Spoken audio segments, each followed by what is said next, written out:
1st today. We're talking about a big transition, sending the kids off to college for the first time. Yikes. It's a difficult and emotional time for parents and kids. So here to help us navigate through it all is Dr. Laura Saunders from the Hartford Institute of Living. Dr. Saunders, there is a lot with this one, a lot of emotions. What's the best way that we can prepare and navigate through it?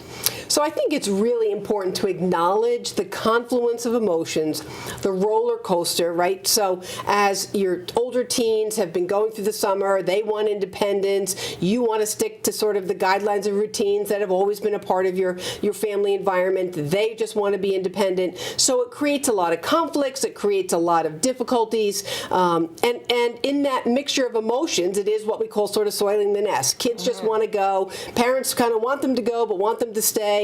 In their mind's eye, they see their child as actually being, 8 or 9 or 10 or 12. So to launch your child, it really creates a lot of emotions and guilt sometimes. Right. So it's how to navigate that as you try to do the send-off in the easiest way possible. And what's the best way to prepare for that? Because it's like a whirlwind. There's excitement, there's heartache, there's the guilt because as you said, a lot of parents are saying, okay, great, it's time for you to go because I don't even want you being around here anymore. So how can we prepare for that emotionally? I think it's really important to acknowledge what we do and do not have control over, right? So there's things, letting go of control. Yes, that's the big issue. So a lot of the things around preparation, you have control over that. A lot of the emotions you just have to let go. A lot of the routines or rules that you had in the past, when your child's off and away, you're not going to have any control over that. So letting those things go. Little issues that come up, let them go. Dirty laundry on the floor, let it go. Really focus on what you do and do not have control over. And do we sit at home once they've gone? Do we sit at home and flip through the pictures, through the albums, or should we sort of make ourselves stay away from them for a little while to just give a little bit of distance and prevent us from getting weepy? Because I know that's what I'm going to do. Right. It's my time. It's time for sort of healing and moving on. It doesn't mean you can't enjoy, look back on school pictures or other things, but don't dive yourself in when you're in the height of your emotions. Give yourself time. It is a time, especially for empty nesters, to really look at what am I going to do with some of my extra time. Children are really anchors for us. So as we lose our anchors, we have to find other things that help anchor you into your life, whether it's work or hobbies or other things, developing friendships that you haven't spent a lot of time on. Right, and it takes a person, you have to really be self-conscious and self-aware of what you should be doing, because part of you wants to stay in that sort of wallowing in sadness, but you need to do what's best for you, which will be beneficial. Right.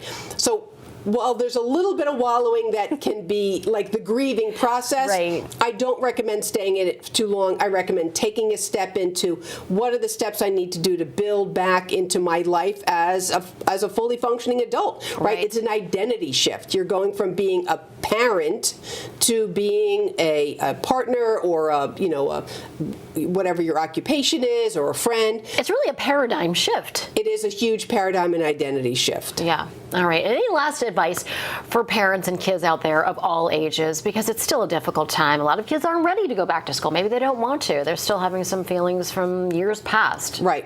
I mean, we have to remember that this group that's leaving is they were hugely impacted by COVID. So some of them don't have the emotional tools to handle the stressors and changes that will come their way. So it's just being aware and alert. Your child, if they're struggling at some point, reaching out, but they have to learn on their own.